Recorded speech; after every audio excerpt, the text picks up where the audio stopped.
खासदार सुप्रिया सुळे यांना एक पत्र लिहिलेलं आहे। या पत्राचा विषय तुळजापूर येथील कथित ड्रग्ज प्रकरणाशी संबंधित आहे।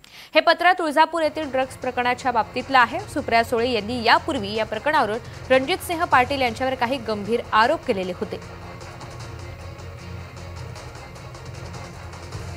तर हे पत्र नेमकं काय आहे याची कॉपी सुद्धा समोर आली आहे। तुळजापुरातील ड्रग्ज प्रकरणासंदर्भात सुप्रिया सुळे यांनी काही आरोप केलेले होते। तो विभाजन झाल्यानंतर कोर्टात केस झाली, तुम्ही सगळ्यांनीच पाहिली। त्या काळामध्ये विभाजन झाल्यानंतर आणि राणादादा भारतीय जनता पक्ष गेल्यानंतर डेटा आमचा तरी ती व्यक्ती राष्ट्रवादी काँग्रेस पक्षात आहे किंवा आमची मेंबर आहे असा माझ्याकडे कुठला डेटा नाही। त्यांच्याकडे जर असेल तर जरूर त्यांनी द्यावा आणि कोणी कुठल्या पक्षात जावं हा प्रत्येक पक्षाचा अंतर्गत प्रश्न आहे। मी एक विनम्रपणे मी राणादादांवर कालही आरोप केला नाही, आजही करणार नाही आणि मला विश्वास आहे की ती उद्या त्यांच्यावर आरोप करायची वेळही आणणार नाही।